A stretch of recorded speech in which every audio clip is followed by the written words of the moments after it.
All right, I think enough of that. Let me start up the... 1, 2, 3. Fat Enzo dot. What's that sound, Sabo? Enzo dot. There you go. Fat Enzo dot. Fat Enzo.com.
Enzo.com. What the fuck? What the hell was that? Yo, I'm not here to boast, but this may be the most earth-shattering episode between two RePUNKLican voters. East versus West Coasters. Both of us print t-shirts, only one of us prints posters. His name's Sabo, concealing his art in a holster, and my name's Pickles, but I ain't kosher. Back to my guest, blessed by his creator, catering to our youth, letting them know old Joe's a traitor. He didn't squeal from the raw deal, being canceled by the mob, not a cog in the wheel, but a real life troll. That's his job. But his memes aren't digital, they're motherfucking analog. He is a dog in this fight, so he might end up in the gulag. Fuck Zuck and Maxine, former Marine, blasting art like a tank spree. Kevin Hart lost his part. Cue the right-leaning Banksy. A sweetheart of a street artist, the Anti-Commie Shepard Fairey. His works are temporary yet legendary, but does he sport a black-yellow Fred Perry? I don't know. I'll ask him that and much more. My guest tonight, Sabo, on this 195th episode of Bobby Pickles Podcast. That's me. And that's me. What's up, man? Sabo. How are you, man? I'm good. Hey, thanks for having me. Thanks. What? No, the whole weed thing, man. It's like I see your shirt, your cap, and it's so weird because I was just watching the last 24 hours of Hunter Thompson. Oh my God! Right behind me. Yeah, right behind you. But I swear to God, dude, if I didn't think I'd sleep all day, I'd be smoking. No, I would do E. If I didn't think E fucks you up, I would eat it for breakfast. Oh, I love it. When that was going on during the 90s, I remember I was big into ecstasy, and that was when I was like a juvenile delinquent, going through all that stuff. But I actually, I forgot the press is still on. Damn, I just made this shirt. Sorry. No. So you need to go turn it off if you have. Hold on one second. Let me turn off my press. Yeah.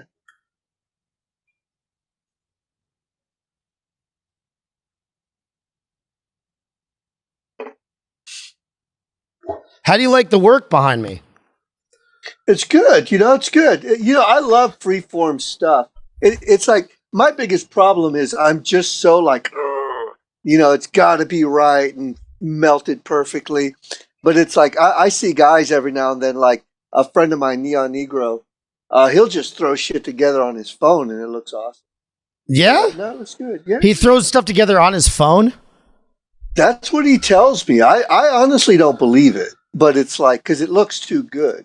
Yeah. Whatever. I don't understand how these people are doing stuff on their phone. Actually, I've seen that too lately, and it's like mind-boggling. Really? That's it? You're not using Photoshop or Illustrator or anything like that? It's crazy. Anyway, Sabo, thank you so much for being on my show. All right. Since it's your first time on, I'd like to start from the beginning. All right. Sure. So you're a street artist from LA. Are you from LA originally? Is that right? No, I'm from Texas, then Louisiana, joined the Marines, came to California. But I mean, I'd been in California for like 30 years, so may as well be from there. Okay. So you have a nom de plume, as do I. And do you care if people ever find out your real name? Well, I have a lot of names, dude, and it's like I'll be honest with you. I don't even know what my wife. If you were to ask me, what does your wife call you? I wouldn't know. But to tell you the truth, it's do I care? I don't think it had anything to do with caring. It just I don't know. Do I care? Do you prefer? Really. Do you prefer that people don't use your real name? That you would use the pseudonym all the time?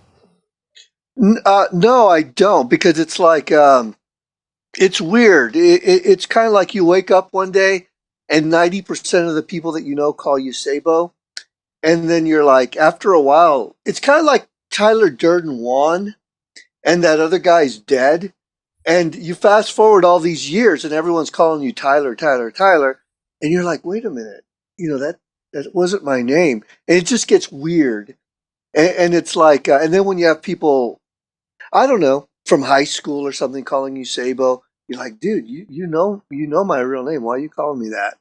So, that's odd. That's true. I understand that. Yeah. Yeah. But it's like the name thing. I just whatever. I don't try not to think too much about it. Okay, but as I was doing my research, I realized that you have an Italian last name, as do I, right? I mean, isn't it? Well, it is Italian. It is Italian. I would rather you not say if you know what it is, but there's a pretty good chance you're wrong. It's like I get a lot of, oh, this is your name, and they're like dead certain. And I've got friends that I've known for a long time who think they know my real name, and I tell them, no, dude, that's not my name, and then they kind of freak out. Okay. So But, tell okay, me, what does it start with? What letter does it start with? Oh, shit. I you know what? I put it out of my head. I put it out of my head. I put it out of my head right now. Let's just move on. Let's just move it on. Tell me about your nom de plume, Sabo, a pseudonym derived from tank munition. Now I found this picture, actually, I guess in ballistics, a stabilizing jacket surrounding a projectile used to keep a bullet level, making it a larger surface area in the chamber for propellant gases to act upon. Yes? Yes. Blue part, and this is it right here. Oh, that's it right there. Yeah. This. Hold on. Let me put this down. That is. Tell me about that. Okay. The blue part is what's actually called a sabot, and in French that means shoe. And what that means is this is the I guess the diameter of the actual barrel. Mm-hmm. And that just guides the projectile down the tube. And once it goes down and out of the barrel of the tank, the 105 Bin gun round, the blue part shaves off and the projectile just keeps going. Yeah. So it's basically an arrow. Just like this diagram right here shows. Exactly. Yeah, just like that. So that's cool, man. All right. So I take it that that's some kind of analogy or whatever for what you're doing and stuff, like, or is it do you think, is that what that thought into? Yeah, the whole, I spent, like 3 years on a tank. So it's like, I know that the Sabo round was like the hardest, fastest, shortest round that we shot. So I was like, I'm fast, I'm hard, I'm short. Fuck it, why not? and it's a tank destroyer. So it's like, all right, it's a bullet for a tank. Why not? That's what I do with my art. Yeah, that's what I was thinking that you meant by it. That's a really cool name. Yeah. So you're a former Marine. Mm-hmm. Is that right? What was what was your role in the Marine Corps? It was basic tank crewman. So it's like 1811, you work up your way from gunner. No, let's see. The driver, the loader are the first two positions, and then you move up to the gunner, and then from the gunner you work your way to the tank command. Nice. Okay. Yeah. So let me play this really quick. This is a video from Vice, and I think it's a good introduction to what you're all about. So let me hold on one sec. Back it up.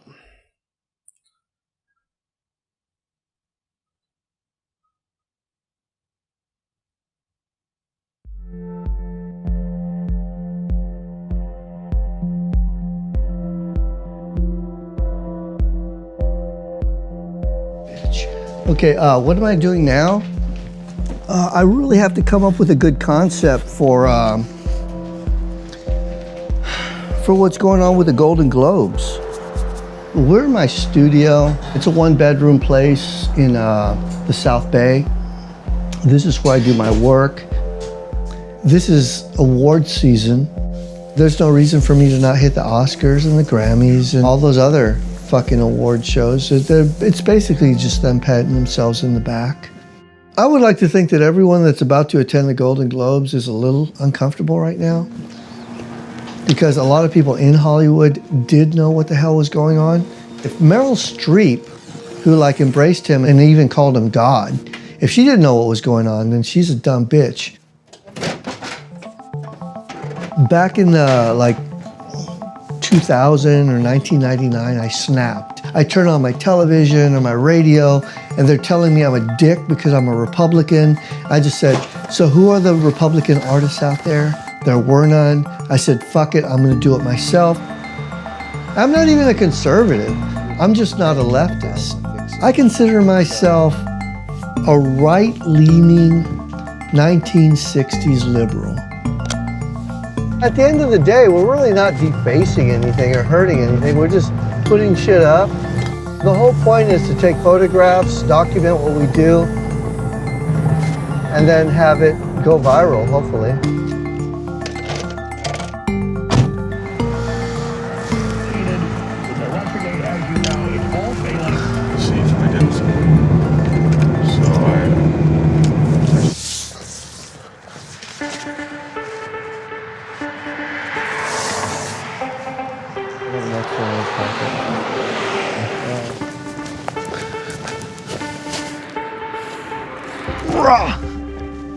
What the fuck is going on? Over there, over there, over there. Carabiners out. Don't pull too hard. That's it. Don't trip on the rope. Screw that car behind us. Okay. Hold on. We got all fucking day. That was such an abortion. Fuck, that's the best we can do, man. And that is a cop. Act like you know what you're doing. Oh shit, we're fucked. Now what do we do? Straight and as fast as you can go without breaking the law. Let's hope I know what I'm doing, because I only brought this. The reaction that I think I'm going to get is Hollywood's scared to death right now. They don't know if they should be having a party or if they should be in mourning. And when this happens, I think they're going to freak out. Okay. You pretty much crapped in their front door.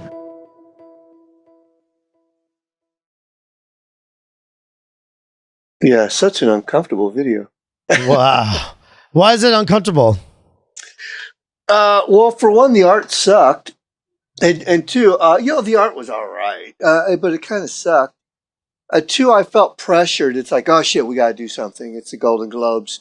And three, it's very easy to forget what kind of rope to use, because if you use the wrong rope, it will break.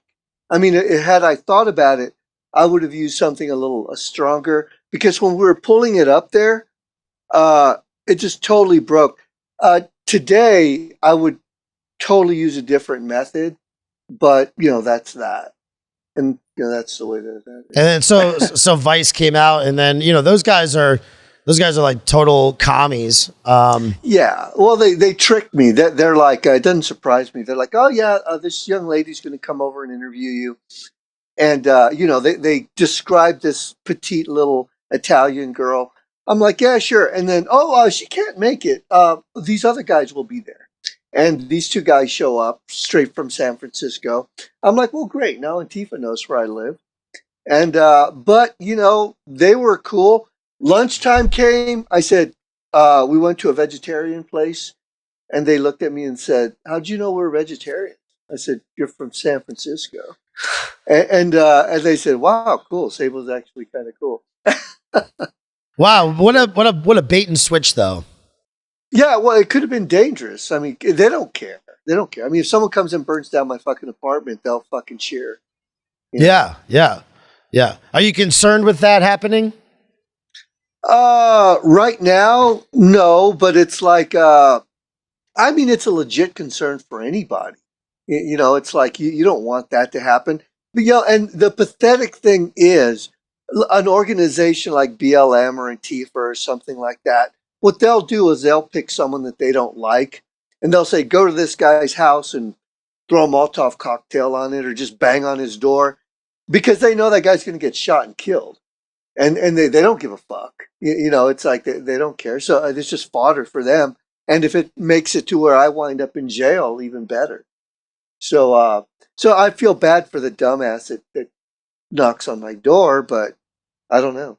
Do you think that we should, as right-leaning people, should we show up on their doorsteps? And now, when I'm saying this, I'm not saying violence. I'm saying show up with bullhorns, bullhorn the neighborhood, let all of their neighbors know what a piece of shit lives next door. What do you think? It depends on the person. It really does depend on the person. Personally, no. Okay, how should I say? That's a hard call. It's like, if it's just someone that's like in Antifa or something like that, I would say no. But it's like I've someone has been brought to light on the left that just loves putting people's names and addresses and where they work on Twitter and everything else. A shitbag like that, why not? It's like he doesn't seem to have a problem with it. Now the question is, would I do that? I don't have the fucking time for it. There are some instances where I can see myself doing it, but they would be very, very, very, few. Yeah, it's not the kind of thing I would want to do. I would. I mean, if I got to the point to where I found myself like wanting to do that, I would be aggressive as fuck. I mean, I would find out where they work. I'd knock on their door. I'd tell them, hey, this is who you have working here. They'd escort me out. I'd meet them in a fucking restaurant. I'd probably wind up getting arrested. But I mean, that individual would have to be a complete piece of shit. Yeah. I mean, because that's like, no, dude, you just got someone killed. What the hell's wrong with you? Kind of thing. Yeah. I mean, I think, I just think that they do this so often where they dox people. They try to ruin your life. They, try to ruin your business. They try to ruin wherever you work and ruin your name and blah, blah, blah. Like, they deserve something happening to them. They need some repercussions. And I feel like a lot of us on the right, we really just don't do, I don't know. We don't get them. We don't get them where we need to get them like they get us. Man, we have jobs, we have kids, we have lives. It's like, to them, it's a religion. They think they're going on a crusade doing God's work, and their God is government. It's like, and they're fucking idiots because they don't realize what they're bringing to pass. What they're doing is they're helping totalitarians like Biden. And what was that saying? I think it was Mark Twain that said, history doesn't repeat, it rhymes. It's like I was arguing with this one dumbass on YouTube. He's like, oh, those Nazis, yeah, they were socialists, but they were nationalist socialists. Now we have like global socialism. As he said, man, it doesn't repeat, it rhymes. The same fucking people, same cause, slightly different. But at the end of the day, it's same thing. All right, so now you've mentioned two writers that I love, Mark Twain and Hunter Thompson. That's awesome. So you got Bukowski behind. Yeah, and I got a Bukowski too. And you should know all about Bukowski being from LA. Yeah, I love those guys. It's kind of like, what is it? I mean, the problem is when you fast forward as long as we have, and you realize that Hunter Thompson backed like John Kerry, and if Bukowski was alive, he'd probably be a Democrat too. And it's like, I don't know about that. You would think that they're just so edgy and all this kind of stuff, but at the end, it's smart, genius level smart. But at the end of the day, they're still dumb enough to get fooled by these fuckers. Okay, Sabo, hold on one second. Now, let me think about this for a second. What you bring up is a very interesting topic. Now, if they were like the, these popular culture people nowadays who obviously side with the Democratic Party, they're all bought and paid for and stuff.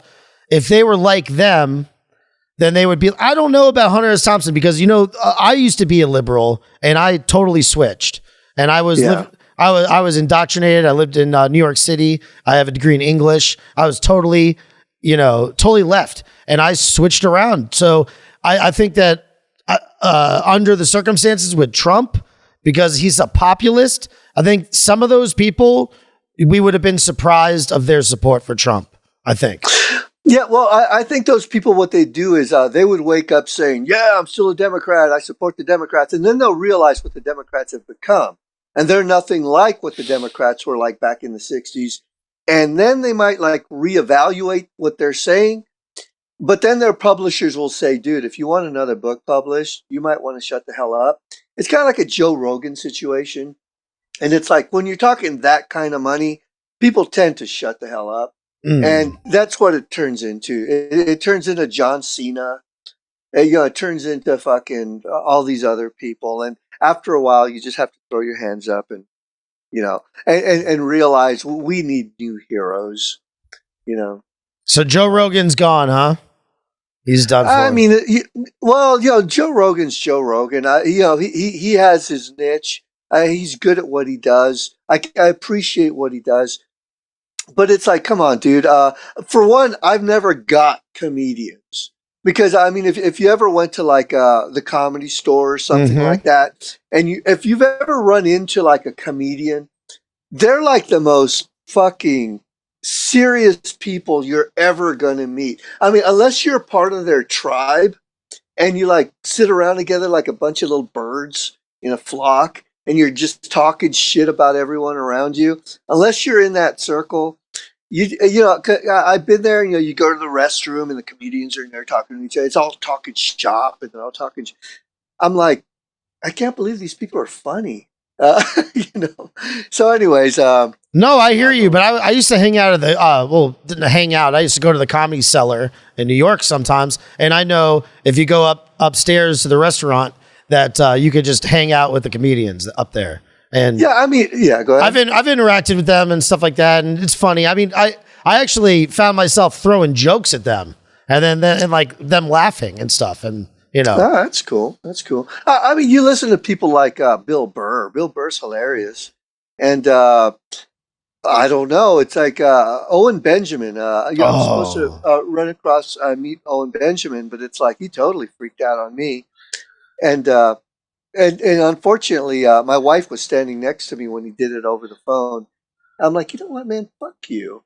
Dude, can you tell me about that? What the hell? What happened? I don't like grifters. I just don't like grifters. And I get people every now and then say, hey, you sell posters and T-shirts, kind of implying that I'm grifting. I'm like, no, dude, it's called making a living. I have to find vendors. I got to come up with ideas. I have to make it sellable, all this kind of stuff. And, it's called making a living and not having a boss. The difference is Owen Benjamin, he has this one guy, I forget what his name is, Vox Day. And they were getting together this thing where you subscribe and pay money every month. And he's really pushing it well, start subscribing. It ain't quite ready and blah, blah, blah, blah. And based on everything that he said, I was like, dude, I used to work in the startups.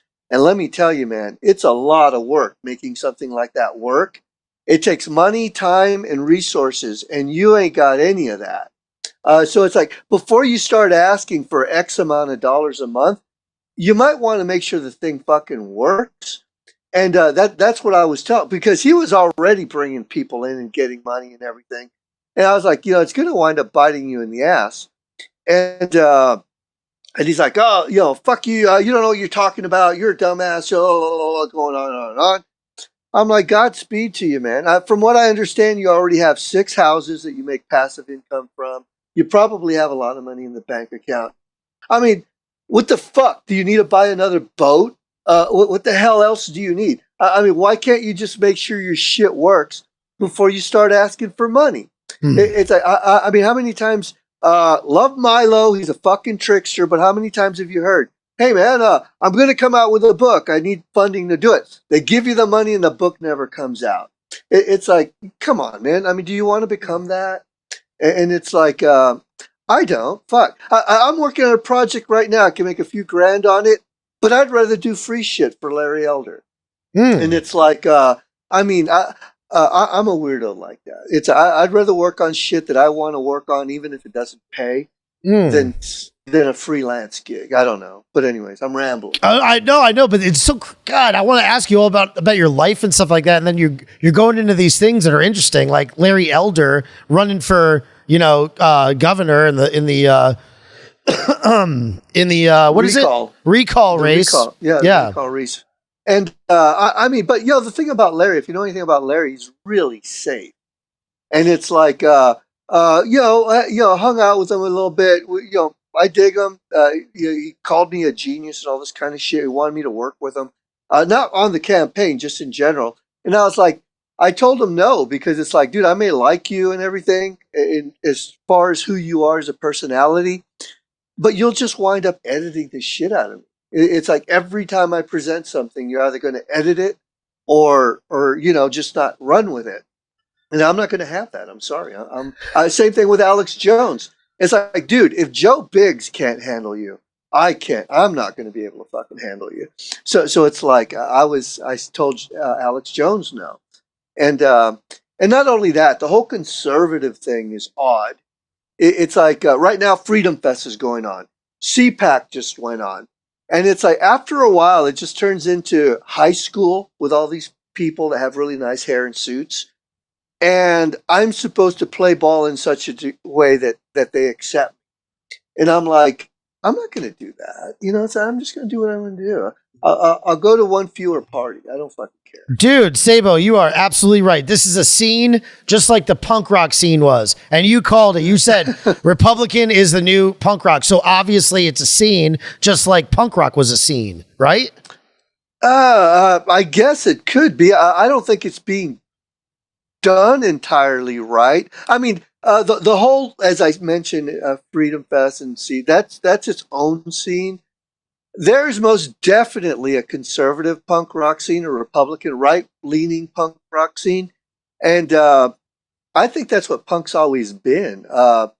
It's kind of weird in Venice Beach when the mayor of LA put sand in the skateboard bowls to keep the skaters from skating. I mean, why didn't those skaters grab like 5-gallon buckets of sand and dump it in front of the mayor's house? It's like, no, they don't have any balls. They're just pseudo commies now. So, it's very possible for there to be a right wing scene.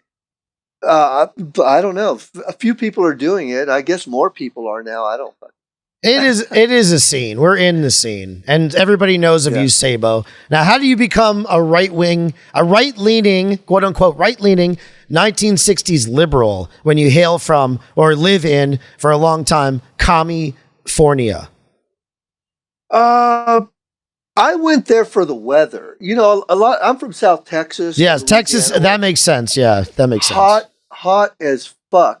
As soon as you got to California, I was like, I am never leaving this place. So it's like, you have that Texas value thing, but at the same time, it's like, live and let live, man. You're gay, you're gay. If you like sushi, you like sushi. I don't fucking care. Um, just all, I'm a live and let live kind of a guy. Um, I don't hate black people. I don't hate Jews. I don't have time to hate anyone like that.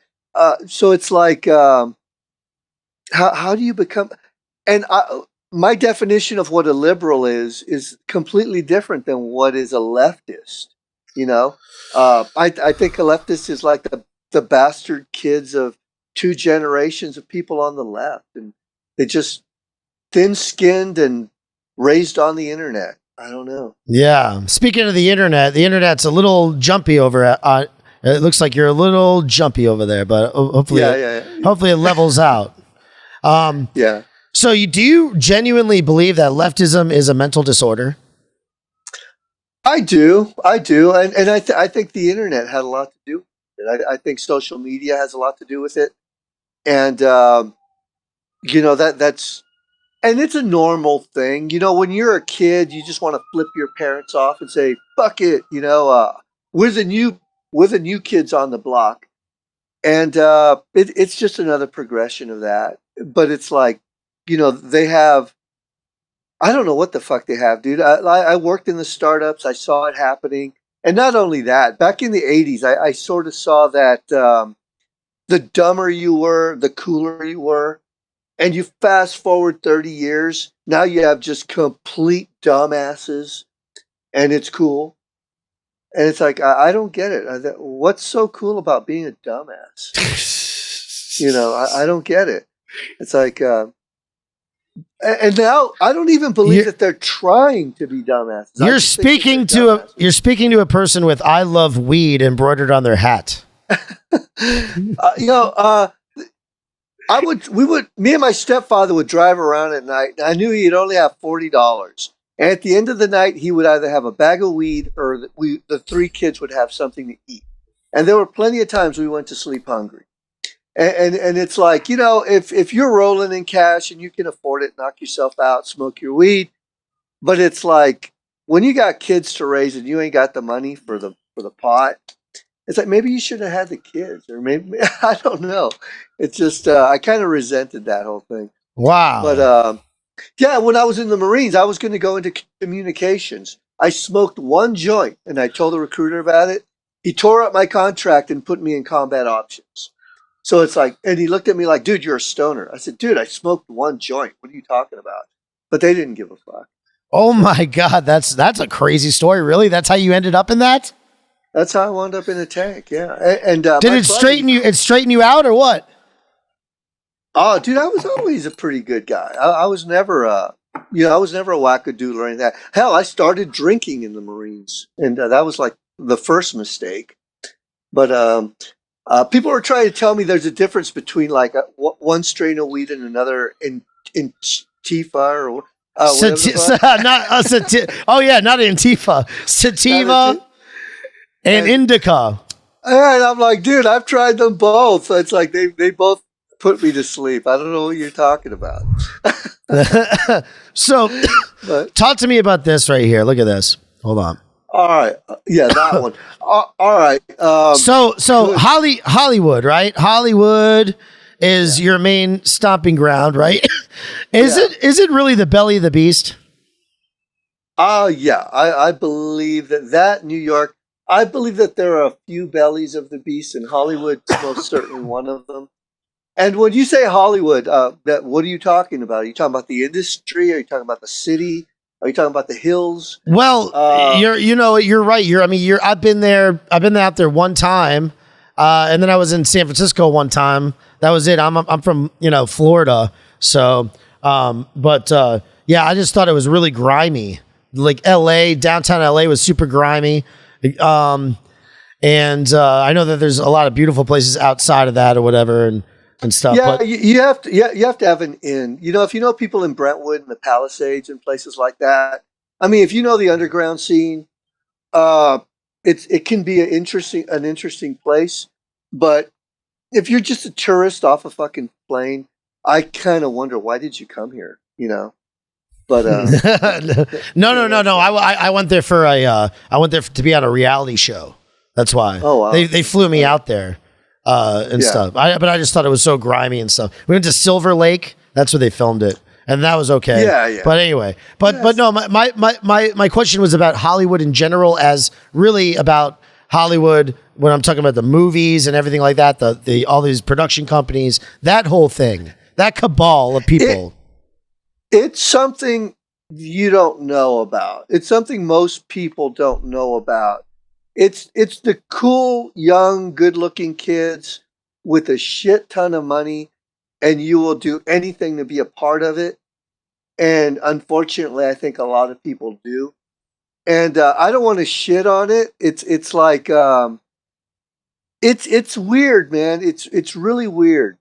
I've known people in the industry.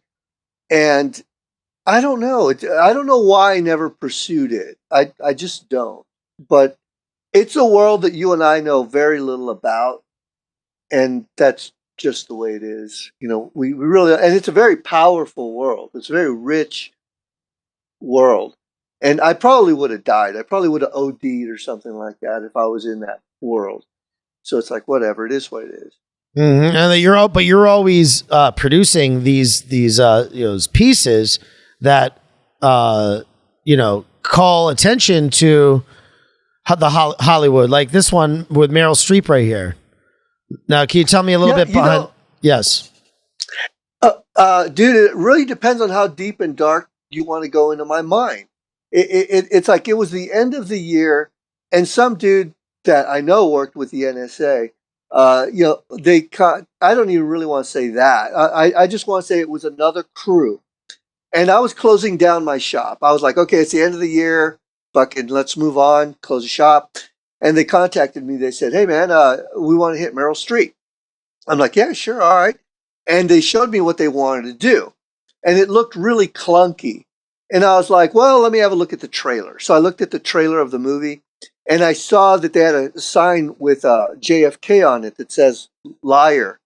And I just said, okay, I'll just do Meryl Streep, the same look, which turns out to be like a Barbara Kruger look. She's a designer. Mm-hmm. And with the red on the, I said, but I did it with a black and it said she knew or I knew or something like that. I forget what I put on there. And I said, here you go. This is what I come up with. I think this looks better. And I didn't hear from them for a couple of days. And then a couple of days go by and they're like, hey, we're going to do this hit tonight. You want to help out?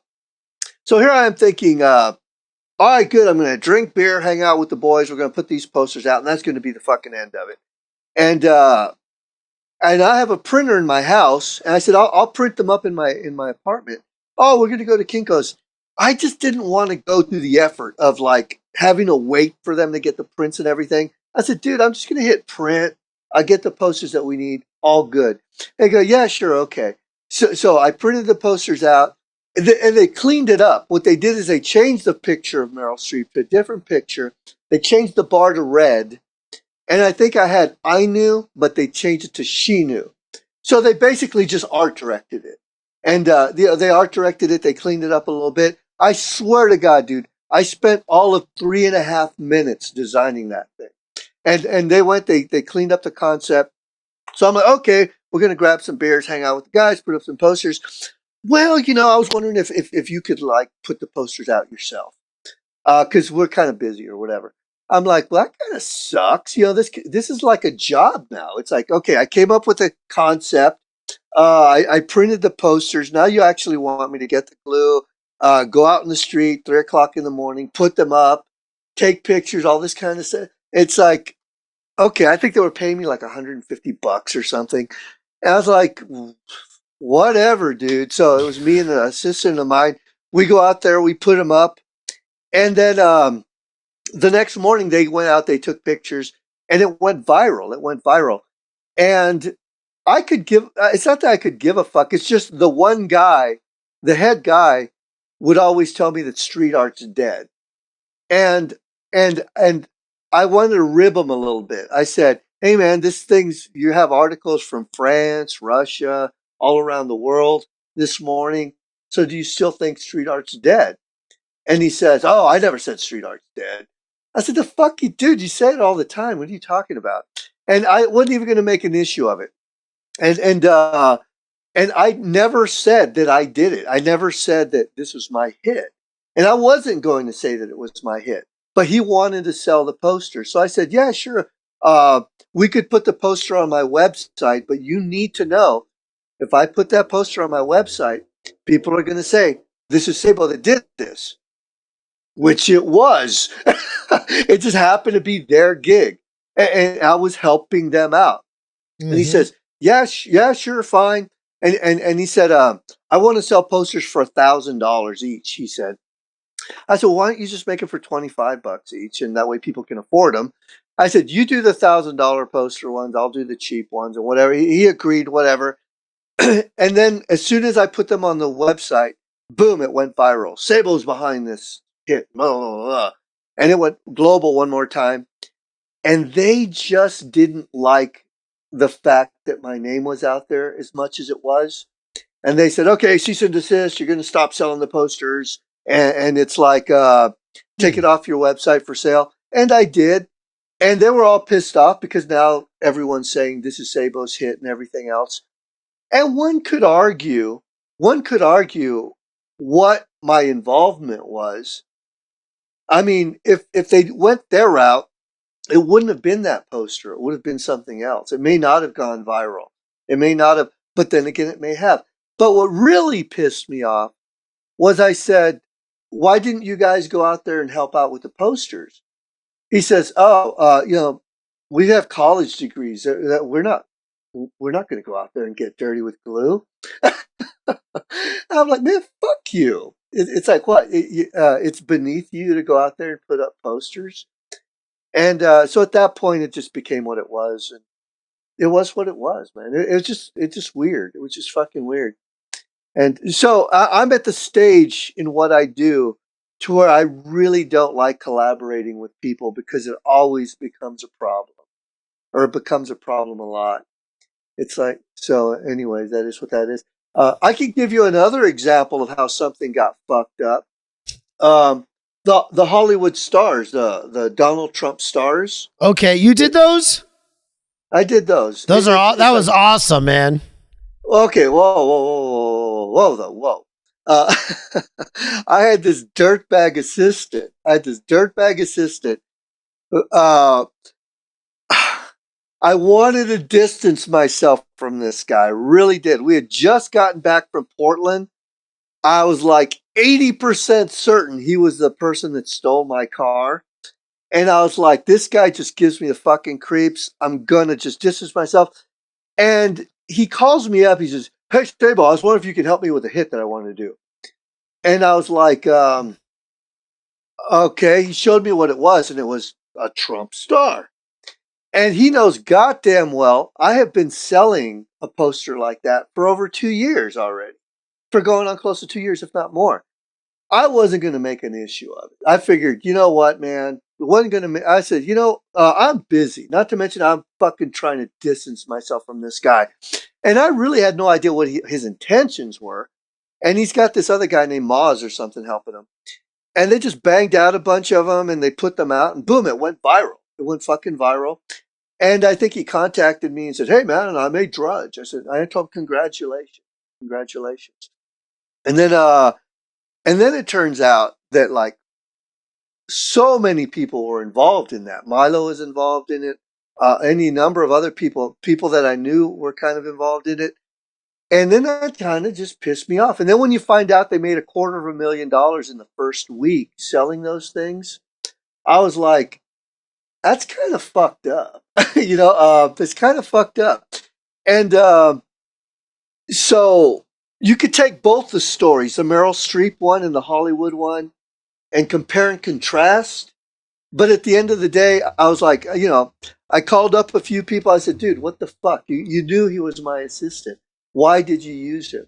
He said, "Oh, well, we thought he would be cheaper." And, so what? So you get my assistant to like go on the shelf, pull off a concept of mine, and you guys run with it. You make $250,000 plus.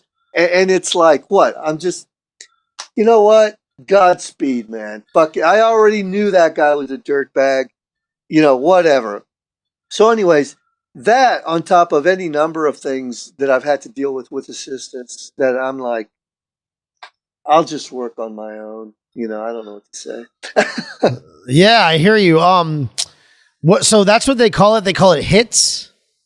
I call it a hit. I call it. I go out and I'll do a hit. I'll do. They can call it whatever the fuck they want. That's what I call it. Now, I'm going to do a hit right now.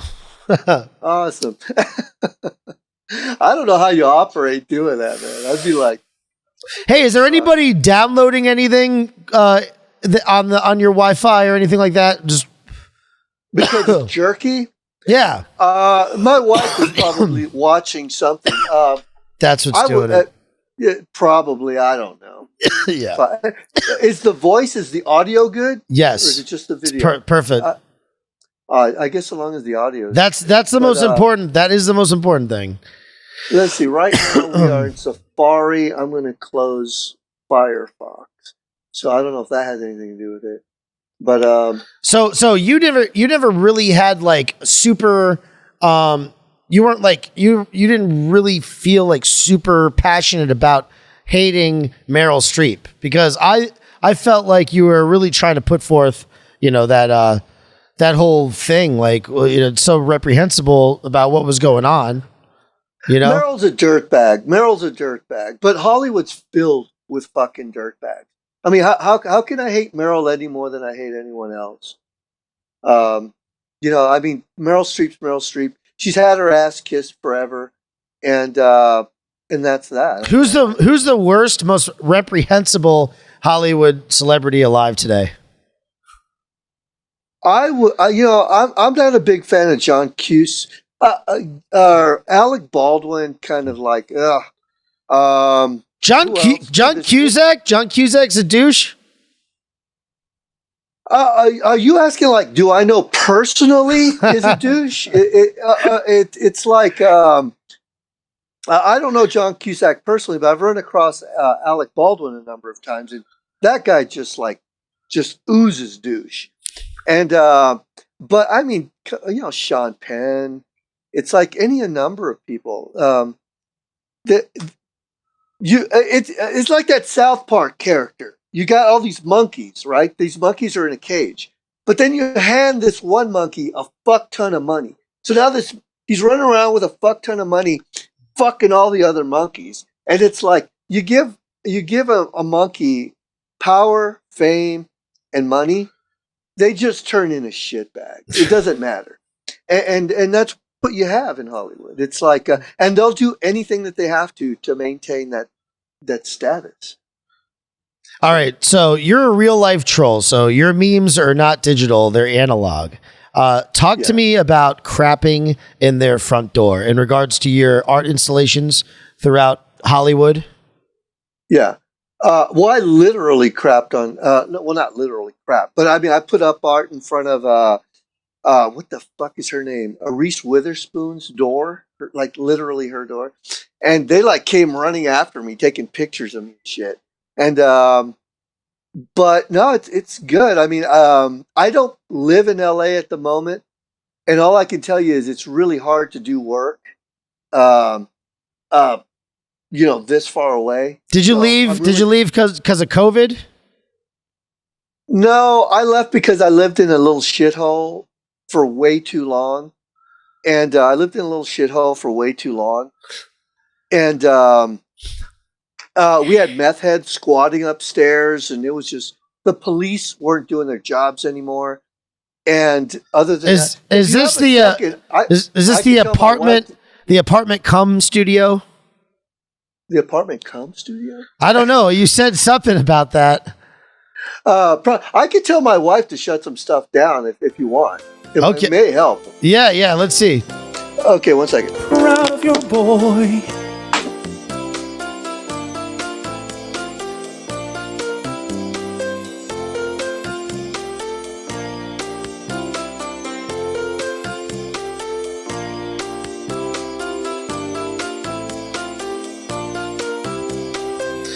So thank you guys for watching. I really appreciate it. Please share, subscribe to my channel.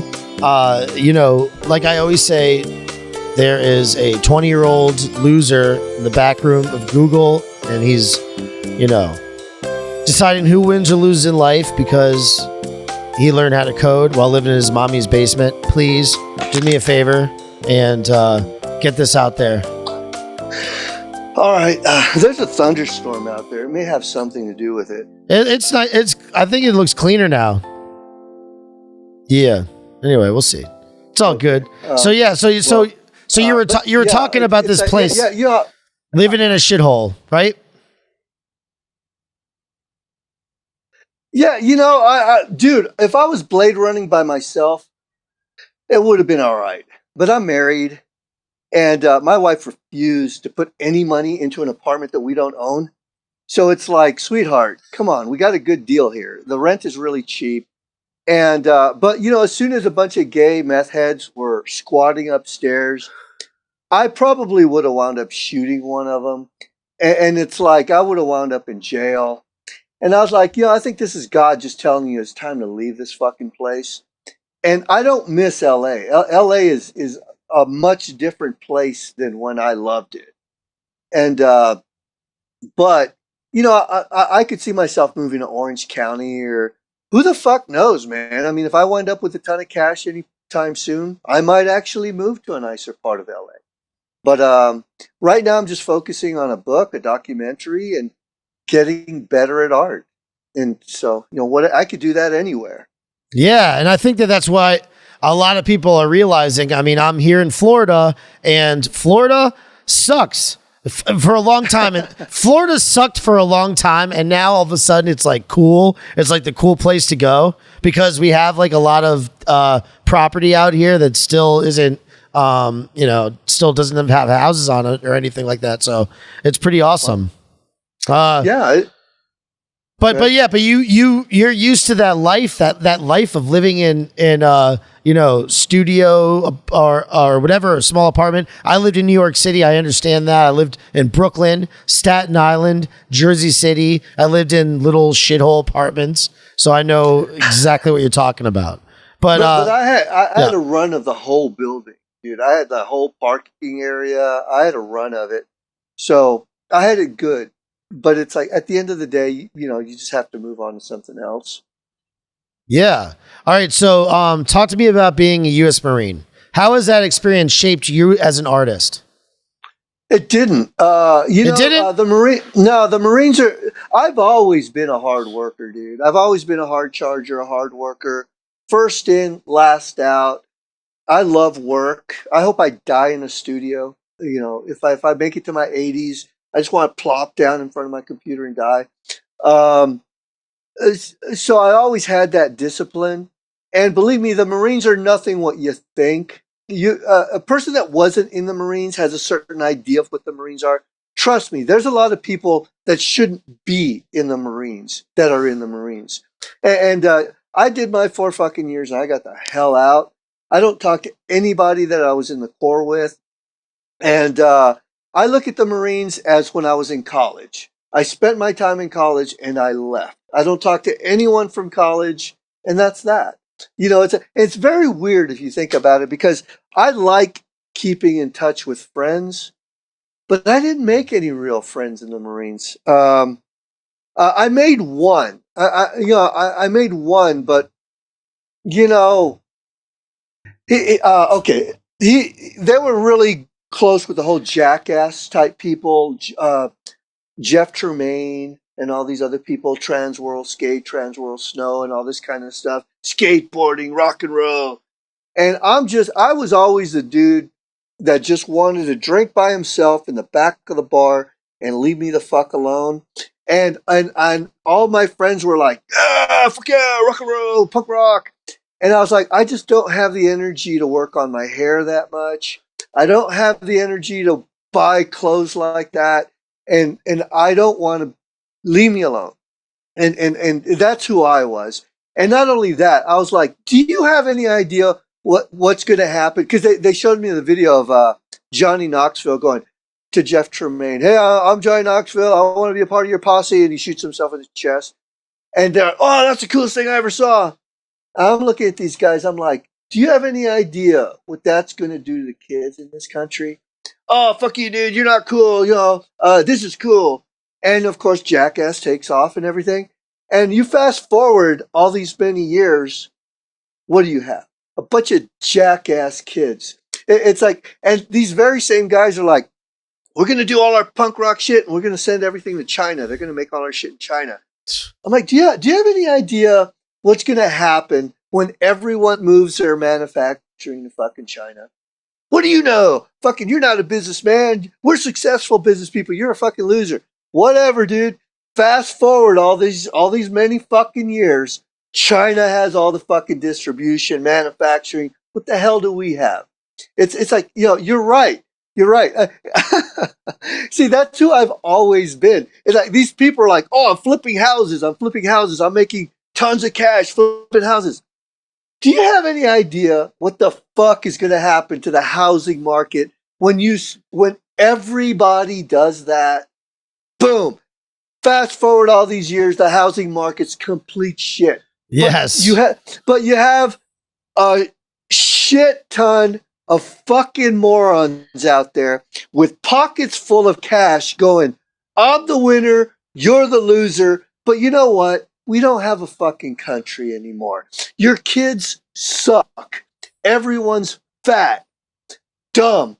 It's like, congratulations, enjoy your money. What are you going to do? Go out to dinner and eat some more? Buy another house?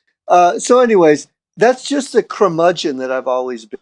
Dude, So well, you're okay. Your whole commenting is all about the human being. Like we're just like all scum, basically. You ever seen that meme? Hold on one second. Let me show you. You ever see that meme? We are all scum. I truly believe this. Hold on, let me show it. Here Here it is. We are. We are all scum. Yeah, it's like the human being is pure scum. Okay, and what you're saying is true. Nothing is like even the Marines is bullshit in some way. Like we're all bullshit artists. Talk about artists. We're all going through life bullshitting ourselves. Doctors don't know shit. Fucking scientists don't know shit. That's a scary part about life. When you reach that point in life and you realize a doctor is a dumbass, or politicians are scumbags, architects are whatever. Everyone you thought that you were trying to reach to become. The one thing that I did like about the Marines is when we learned how to drill. Everything that we learned how to do, locked and cocked, very disciplined. But the thing is, there has to be a level of discipline. As soon as that discipline just says, fuck it, we're all going to do what we want, everything just flies off the rail. But if you maintain a certain standard, a certain whatever, then you can be exceptional. And that just doesn't happen anymore because it's kind of like back in the day when no one would ever say, I'm going to creep up on you and hit you in the back of the head or cap you in the back. Because that makes you a fucking coward. It's like we would have never said that in the 80s or the 70s.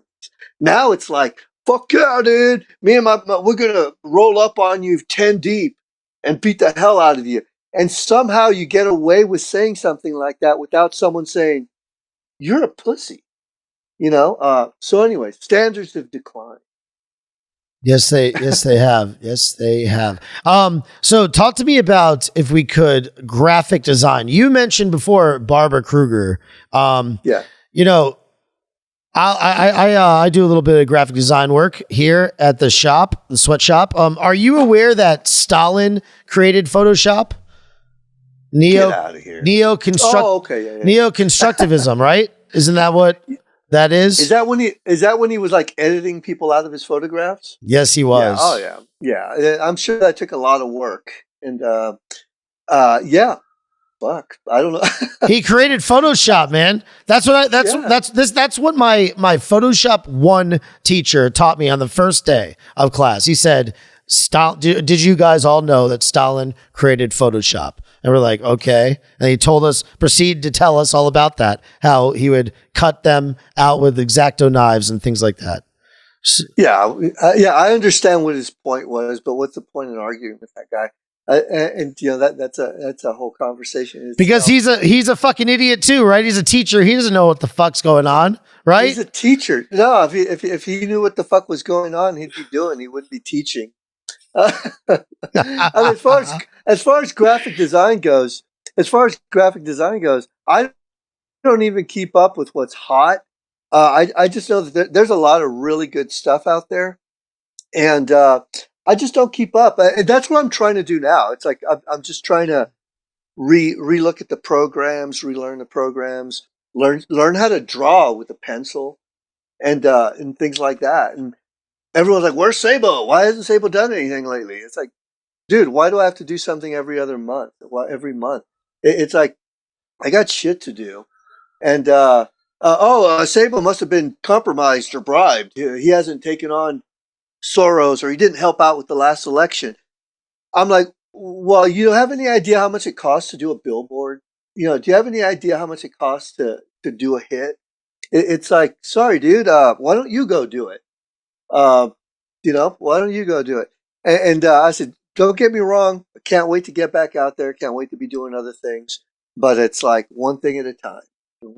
But why don't you have your people, have some of these people, these helpers? Why don't you have some of them out there? You could ship out the posters, and then let them go put it up.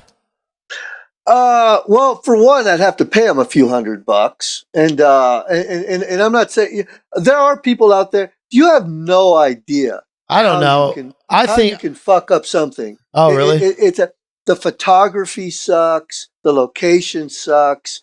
The lighting is all wrong. I mean, it got to the point to where I learned that, okay, if you're going to take pictures at 7:00 in the morning, the sun comes up from the east, shines really bad. You either know how to take a camera. You know, there's just so much involved in taking a good photo. And even more than that, sunrise and sunset.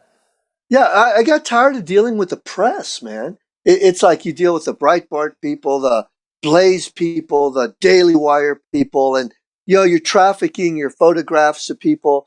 And I just got tired of it. I would say the last 4 hits that I did, I barely even tried getting them out there. I just wanted to do the hit and get the photographs. And my assistants are like, dude, are you going to try and make these go viral? Have you sent them to the reporters? Have you done this? Have you done that? I said, no, I haven't. Well, why not? Why not? It's such a good hit. I'm tired of talking to these fucking people. I just am. And it's like, that time will come, just not right now. And so whatever, what do they say? Absence makes the heart grow fonder. So, just step back for a little while. Oh, yeah. Sometimes you got to step back to step forward. Yeah. But,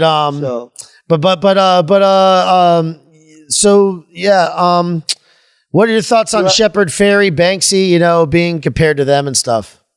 Okay. Yeah. I just want to remind you, you asked me if I had a Perry, but I mean, as far as no. I didn't ask you directly. That was in the intro, the poem. Okay, yeah. What'd you think about the poem?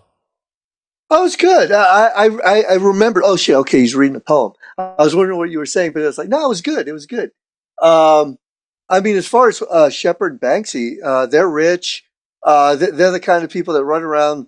It's like AOC. Capitalism sucks. Buy my merch, kind of a thing. Mm-hmm. And Shepard will tell you. Shepard even told me, I never said I hated capitalism.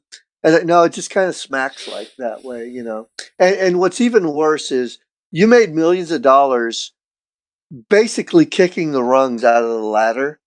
And you're telling kids that capitalism and fucking consumerism is bad. So basically, they're not going to climb you don't want them to climb the same ladder you climbed up on. And that's not wrong. That's evil. I think that's just evil. As far as Banksy goes, when I first discovered Banksy, I thought he was really edgy, really smart, and he is, good graph guy and everything. But then he probably got rich and was hanging out in the south of France and just became a fucking douche. And I mean, if you were to say, "Hey man, Banksy's in town. He wants to have a beer," unless that dude is less than 30 miles away, I wouldn't care. I'd be like, if it's a local bar, I'll meet him. But other than that, I can give up. Hey, I know what Banksy's name is. I know. I have a photo of him. I don't fucking care. I don't want to see it. I just leave it at that. Yeah. Here's an article. Here's an article in the Guardian. Hold on. Let me share this really quick. It's pretty cool. You got an article in the Guardian about you, man. Oh, I've had a couple on the Guardian. Oh, leftism is a disorder.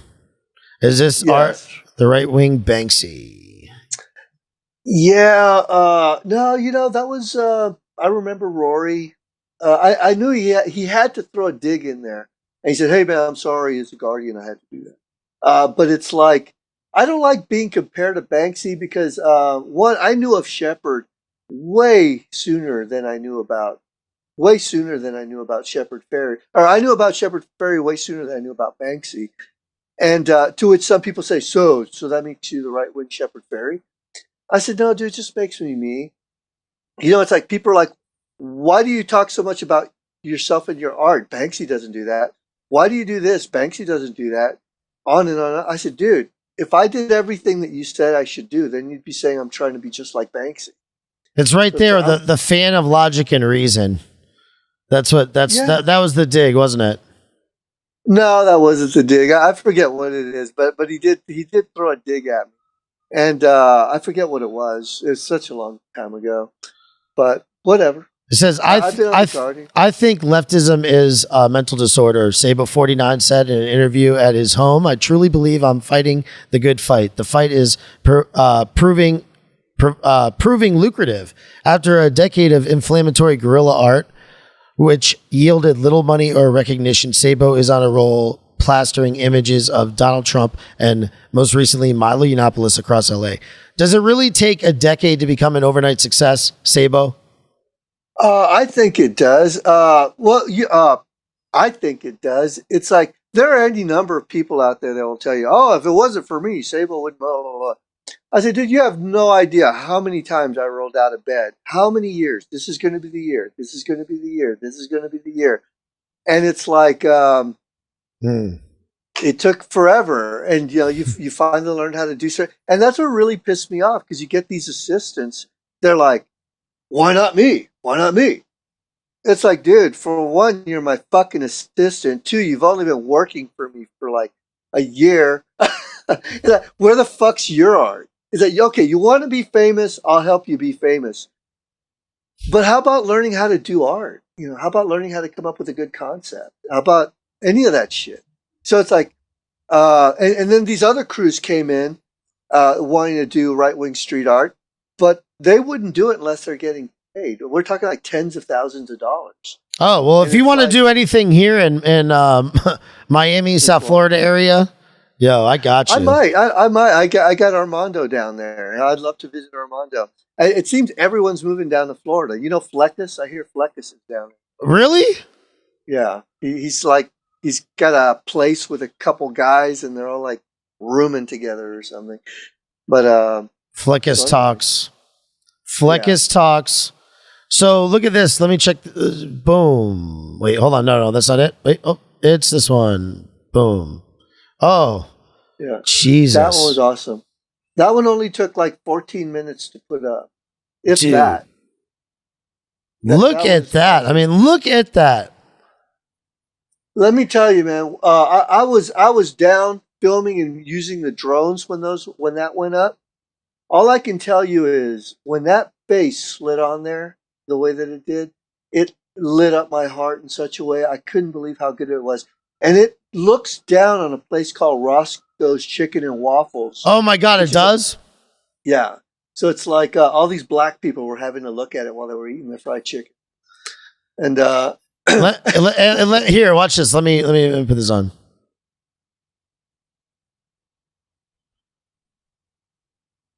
Oh shit. Skip. Don't miss the Streamies live Monday on youtube.com/streamies.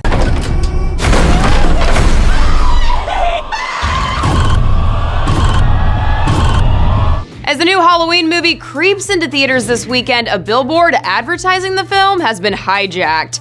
Much like a horror movie villain, conservative street artist Sabo worked in the dead of night to swap out the image of serial killer Michael Myers with one of Congresswoman Maxine Waters. The gigantic billboard at Pico Boulevard in West Hollywood now sees the Congresswoman holding Myers' sharp butcher knife in her right hand. The phrase "uncivil Democrats" has also been added. Sabo tells The Hollywood Reporter that the text is a reference to Waters telling a crowd in June to make things uncomfortable for President Donald Trump and his cabinet members. Waters said at a rally, "If you see anybody from that cabinet in a restaurant, in a department store, at a gasoline station, you get out and you create a crowd. You push back on them and you tell them they're not welcome anymore, anywhere." Since then, several notable Republicans have been confronted in public places, including Texas Senator Ted Cruz, White House Press Secretary Sarah Huckabee Sanders, Presidential Senior Advisor Stephen Miller, and Homeland Security Secretary Christian Nielsen. As for Halloween, the sequel to the 1978 classic slasher movie is expected to do major business this weekend. He's waited for this night. He's waited for me. The film sees original survivor Laurie Strode, played by Jamie Lee Curtis, preparing to defend herself should Myers return after 40 years of incarceration. For more on this story, head to thr.com. Until next time, for the Hollywood Reporter News, I'm Tiffany Taylor. Well, I'll fix that. I'll fix that in post for the for when I put this back up. No, that's cool. No, I had an inside guy. With a Hollywood Reporter. I had a couple people, and they always got fired. It's like they would tell me, "Dude, you have no idea. They hate you." It's like it really sucks when I'm getting more clicks than Brad Pitt, and they don't like that. So they would wind up getting fired. So whatever. Do you ever there's so many that you have here. Let me do another one right here. This was the Kevin Hart. Yeah. Look at that. Now, did you have any passion behind this? Did you care about this? I situation. I like Kevin Hart. I've always liked Kevin Hart. He's like a fighter. He's a worker. He doesn't mind waking up early and doing his thing.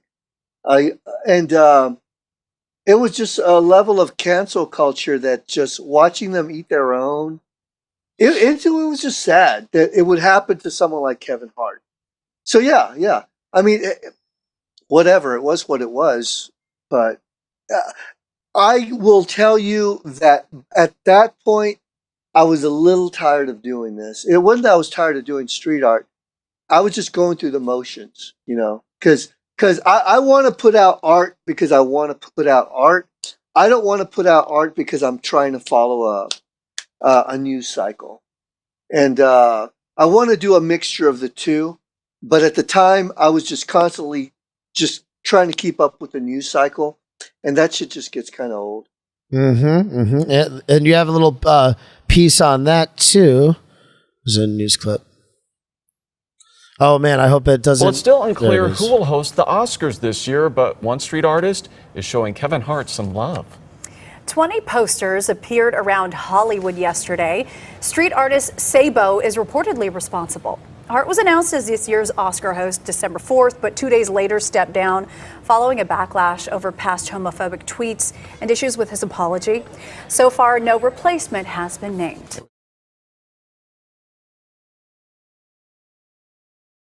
You have to send me a link to that one. You didn't see? Okay. You didn't see that one? That one's good. Then there's this one is good. What is this about? Here, hold on. Jimmy Kimmel. Oh yeah, that one I didn't mind doing. I mean, he's a scum. Can we talk back about who's the biggest scum in Hollywood? He's one of them. He's definitely one of them. The fact that he sits there and does this with his smugness, that infuriates me. Well, he helped me out. It helped it go viral for yet another story. So it's like, I knew where he lived and I knew where he worked. So I knew he was going to be driving and he was going to see it. And sure enough, he did. He parked his car and flipped me off. And I just thought it was hilarious. Fuck him. It's like when the Secret Service visited me. I was like, thank you, dudes. I just made 14 grand selling merchandise because of you guys. So it's like they help. Let me put it to you that way. Hell yeah. What about this one? Oh, that one was awesome, dude. That one was so fucking awesome. That got a good TMZ video. But yeah, Peter Wood, I don't know. Every now and then something just there's a lot involved in doing that. What you have to do is you have to fly a drone up there, take photographs, go up there, take measurements. And that was one of those God things, because it's like I saw a billboard, I liked it. I was going to hit that billboard. But as I was driving home, I saw another one that was even more perfect, which was this one. And I went to the back of the building and I looked, and the gate was unlocked to take me up to the building, to the top. I just said, this is God. And there's a guy called Jesse Lee Peterson. I don't know if you know him. I think I've heard that name. Yeah, it's right underneath his ministry. So I said, dude, it's God. God wants you to hit this board. And so it worked out well. A lot of technical work went into making it look like that, but it turned out beautiful. So you believe in God? Oh, I believe in God. Yeah, I totally believe. I'm not an atheist by any means. Now, is God some white guy on a cloud? Absolutely not. It's like I think God is like I'll say things like as above, so below. And everyone's like, oh my God, he's one of those people. And God forbid I ever do something like this or something like this. Then I'm fucked. But it's like, dude, you guys get over yourselves. God is God. You see how a galaxy is formed. You see how fucking water goes down the drain. You see, dude, there's a system out there that makes things happen. And in my opinion, that's what God is. Now, even more than that, there are certain things that I know if I do, I'm going to get hurt because that's just the way it is. And that's God saying, dude, if you do that, you're going to get fucking hurt. And you do it and boom, you get fucking hurt. So it's like, that's how I see it. So you don't believe in the flat earth? No flat earth. Come on. Dude, flat earth is like the flying spaghetti monster. Shit like that is devised by really smart people that think everyone is really dumb. And what they do is they come up with all these arguments to support their dumbass theories because they know you're too dumb to fight their smart arguments. That's all flat earth. Have you looked into it though? There's no point in looking into it. It's like, why? It's just a waste of time. I would rather watch YouTube videos on something else. It's like Bigfoot and the Loch Ness Monster. There is a certain end. And it's like, when you find yourself at that end, you're like, okay, we're done here. And move on to the next thing. Yep. Hold on. Why is that taking forever to load? There. This guy, Smollett. Oh my God. Another total scum. He's not even big enough to be scum. He's just pathetic. Whatever television show he was on, never saw it. He's just a scumbag. Fuck. I don't even know. What are your thoughts on adrenochrome? Probably real. It's probably real. I believe in Pizzagate. I believe those people exist. You think so? I think that they probably believe in multi-dimensional demons, like demons come from another dimension. I believe that's probably why they're putting so much money into CERN. I believe there are things out there that you and I are probably not privy to at all. And who the fuck knows, man? I believe it. Adrenochrome, I don't see why not, Yeah, I mean, listen. I thought you had the in on these Hollywood cabal of child raping, sex trafficking, fucking Satan worshiping people. Probably could have. I found myself in certain. I lived in Hollywood, and I've lived a certain life long enough to where I could have very easily been involved in that little realm. But it's like, and I don't mean like eating kids or anything like that. I'm sure what would have happened is I would have been compromised to such a degree to where they probably would have taken me to another level. And it's like, why? Dude, I'm here for the weather. And I don't need that shit, but go fuck yourself. I love kids. Why would I want to hurt a kid? It's like, well, I mean, now, I truly believe there's nothing more sacred, nothing more beautiful than your soul. It's like, I find it strange that a lot of people don't see that, because it's like gold. Your soul is like a piece of gold. It doesn't matter how long you bury it, throw it in the ocean or whatever. You're going to pull it out, brush it up, and it's going to shine. It's like your Sony Walkman that you stole back in the 80s is now irrelevant. It's a piece of shit. It's not like your soul is just as precious today as it was in the 70s. Can you hear me? But yeah, say that over one more time. That last part one more time about the soul. I said, your soul is just as precious today as it was in the 70s or whenever I got to replace a battery here before it goes out. Okay. But God damn it, where the fuck are those batteries at? Oh, there they are. But yeah, I mean, I totally believe in the soul. Now, don't tell me if I don't go to your particular church, I'm going to go to hell. It's like, I don't believe that. Mm-hmm. I think that they're just kind of all the same thing, but they're all just different expressions of the same thing, basically, but just like translated differently, just like we have different languages, same thing. Yeah, but being from Louisiana, I'm like, why does there have to be a church in every block? Holy shit! Can I talk to you about Louisiana, man? Yeah, Fuck sure. it. I love Louisiana.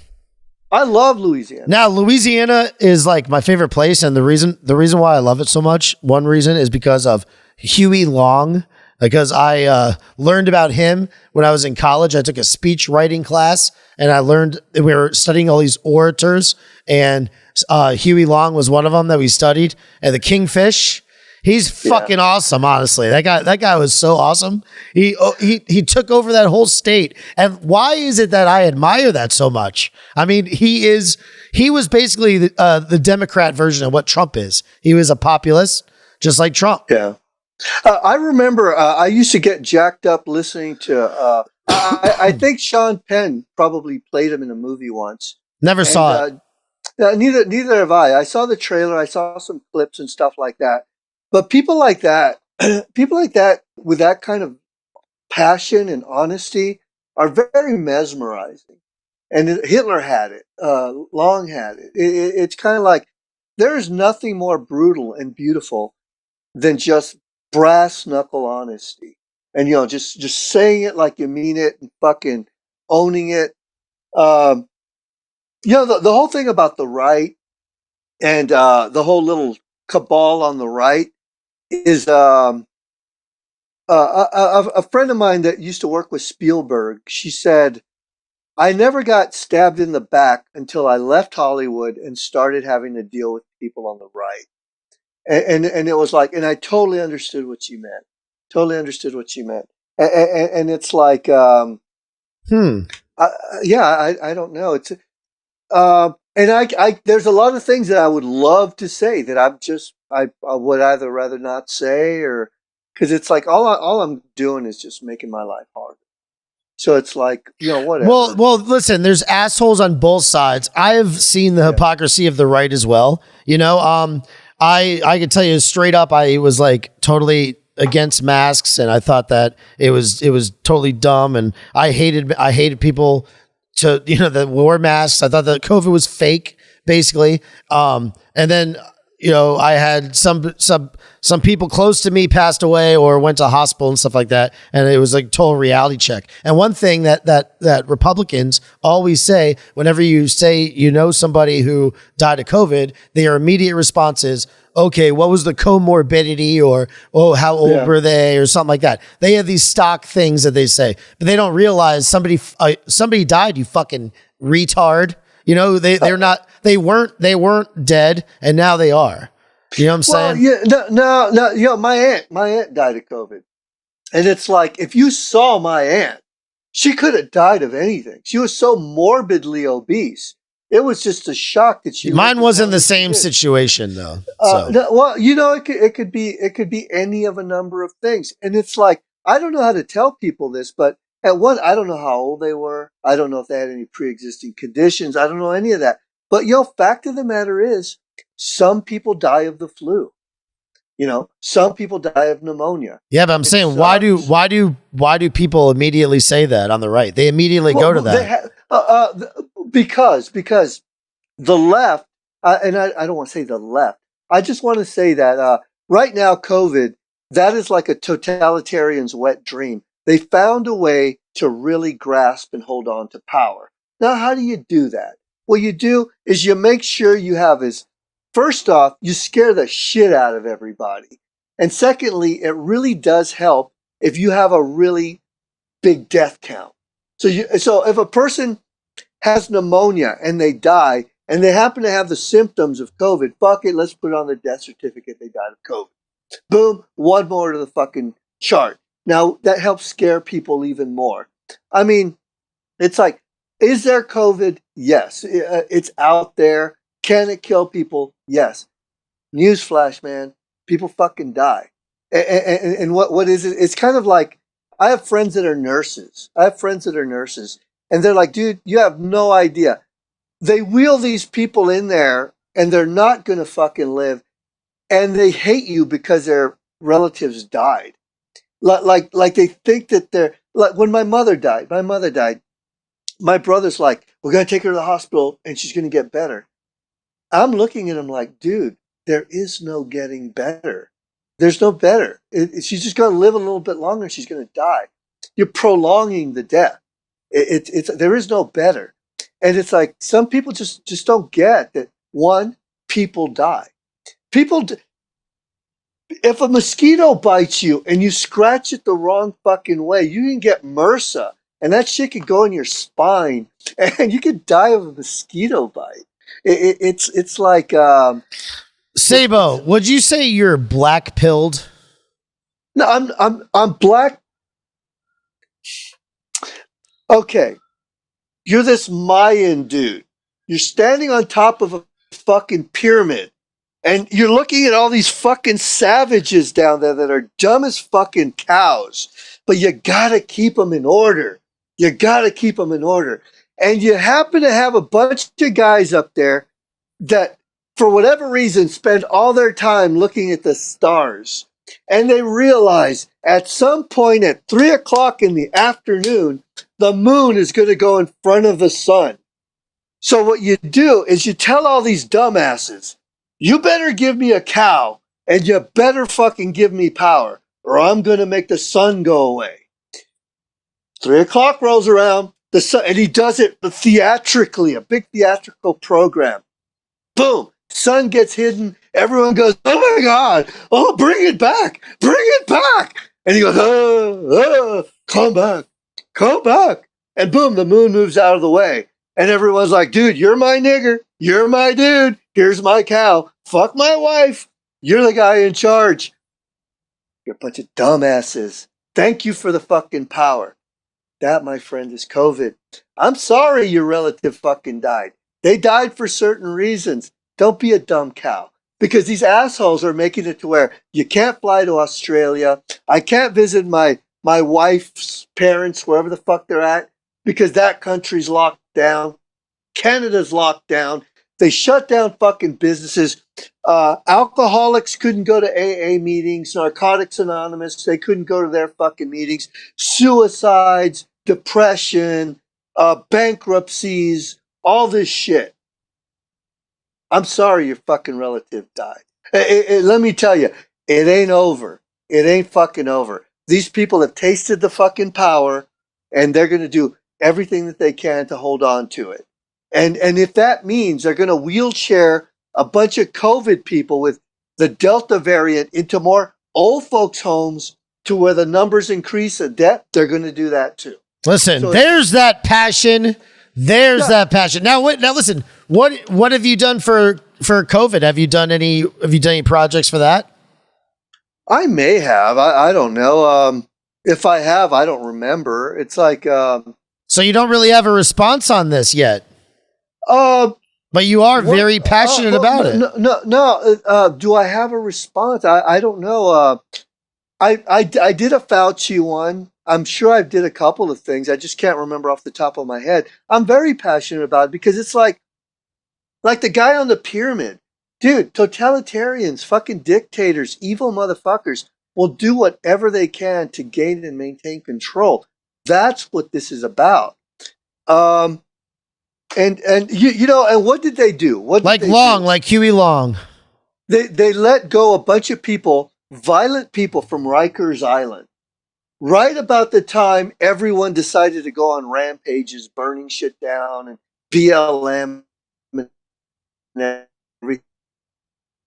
These violent acts going on in all these major cities, probably perpetuated by those same people that they let out of prison. And what are they going to do with that? They're going to use that to take our guns away. It's like they created the problem. They're going to come up with the solution. Why, you know, why? Don't get me wrong, dude. I always tell my wife, dude, I'm going to die of pneumonia. That's how I'm going to die. Because I get walking pneumonia every fucking year. It's like, and when it happens, it's going to be conservative street artists that denied COVID, hasn't been vaccinated, died of COVID. No, I probably just died of fucking pneumonia. You know, it happens, man. What are you going to do? Yep. No, you're right. We all die. I mean, shit, I've had so much death happen to me in my life last 5 years. So trust me, I'm pretty black. I'm black pilled when it comes to that, when it comes to death. But you know, I don't know, how old are you? 41. It happens. You know, you're at that age. You lose friends. You know, people die. And wait till you get to 45, 48, man. It's like, I have my brother, my wife, and that's it. You know, a couple nieces, and everyone else is dead, man. It's a part. It helps you appreciate life that much more. You know, it helps you appreciate the mourning. It gives you. I study the Stoics. You know, you get the Stoic philosophy about things, and you know, it is what it is. I know exactly what you're talking about, man. Talk to me about this. Fuck Zuck. I think that's why they took my fan page. I probably would have like 100,000 people on my fan page. But fuck Zuck 2020. He was going around the country shaking the hands of farmers. Battery exhausted. Oh, on your camera? Yeah. Give me 1 second. I have another battery here if I can find it. No problem.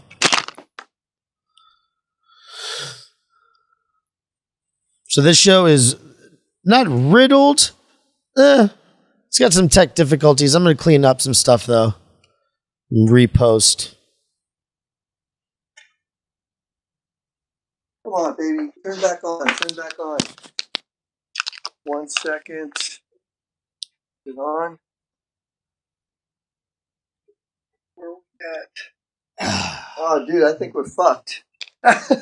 Are we? Can you hear me? Yeah, I can hear you. Okay, I'm going to turn it off. Turn it back on. Yeah, come on. No batteries. Let me see here. Share screen, mute. See if there's something I can do for this. I wasn't expecting to be on this long. I saw that. I'm sorry.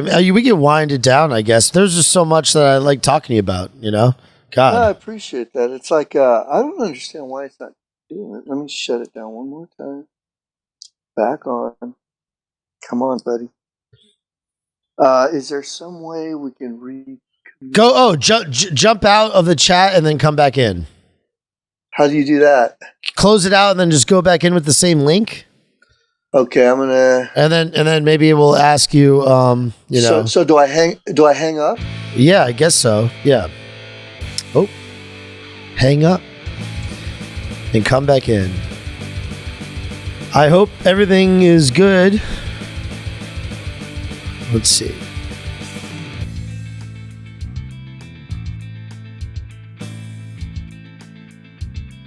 Yo, there you go.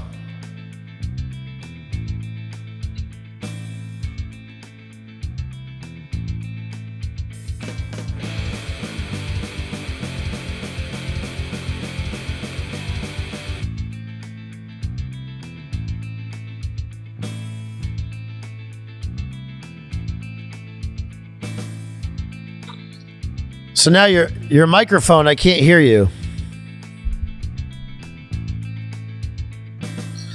Did you remember to choose all the right things, the audio and stuff, the audio output and stuff? If not, go back out and come back in again.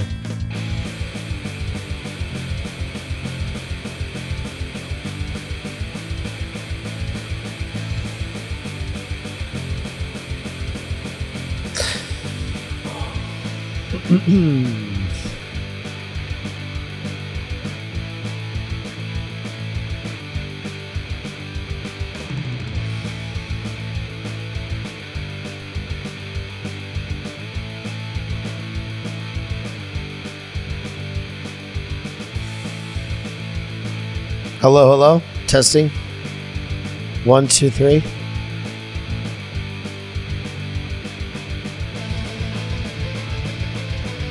It's weird. I hear you like randomly.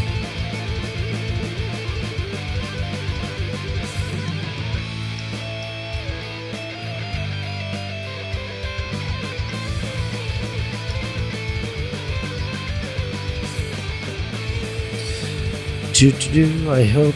Well, I mean, we could always revisit this, I guess. We have to. We have been going for an hour and 37 minutes.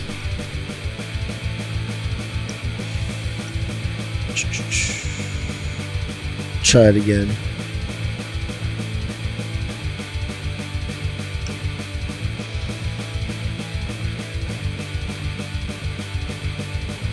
Weird.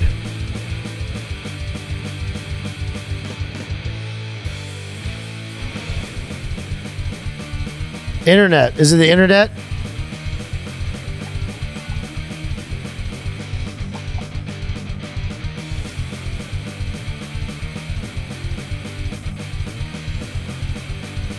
Oh, all right.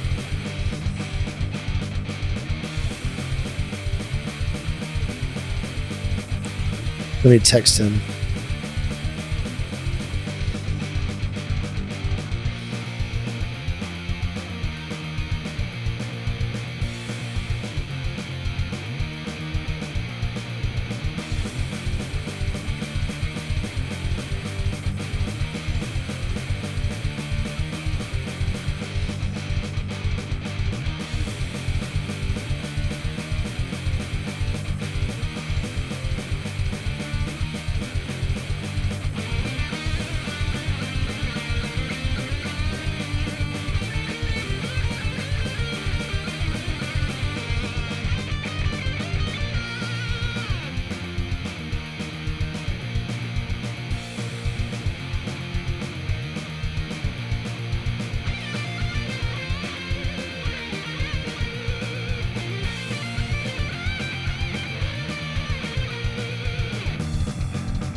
Damn it.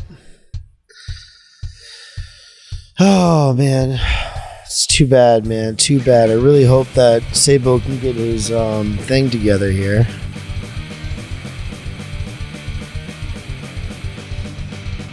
Let's try it again. 6 times the charm. No.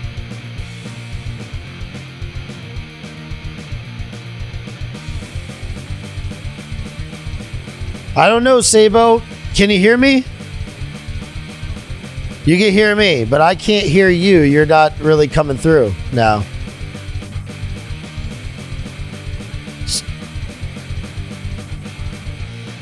And you got a lavalier right here, I guess. And you chose that the same way, right? Is that one battery powered too?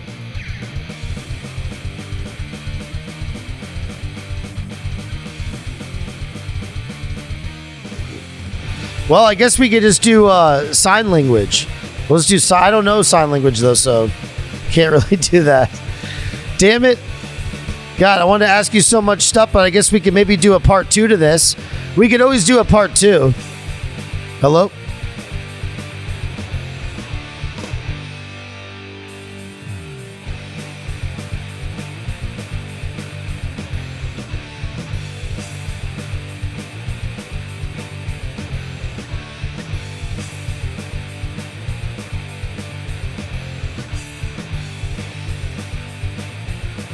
Hello?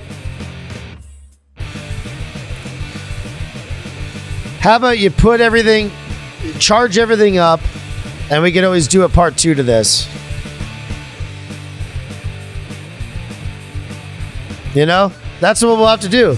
We went an hour and 45 minutes. We can continue this. Maybe I'll get another guy on too. We could have something added, some other personality to add to it. It might be interesting. I don't know, but there's so much I could talk to you about. I guess we'll end the stream now because of technical difficulties, and we'll get the get that powered back up, and we'll do a part 2 to this. But I thank everybody for watching tonight's stream, and like I said before, please fight against these guys, these bastards.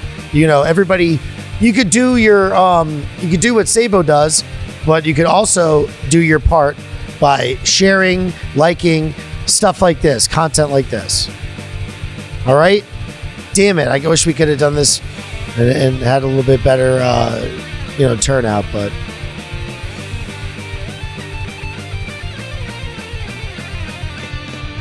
Listen, go to Sabo's. By the way, you can go to Sabo's. Let me talk about donating really quick here. This is pretty funny, actually. Hold on.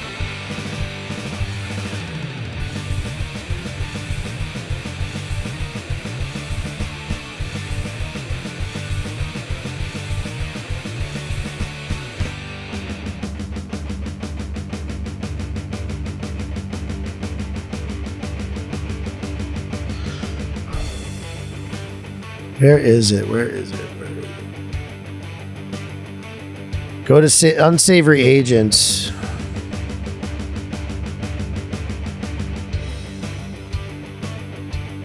I want to talk to you more about this.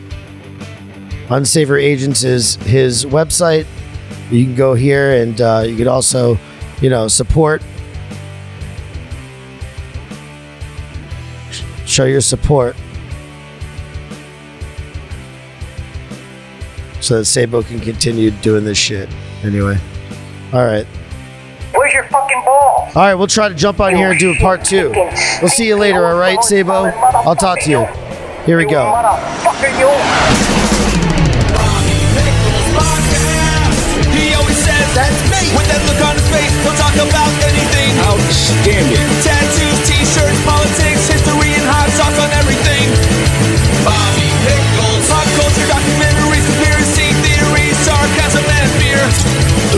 It's a conversation, start listening, cause we're all here. Bobby Pickles Podcast. That's me. Proud of your boy.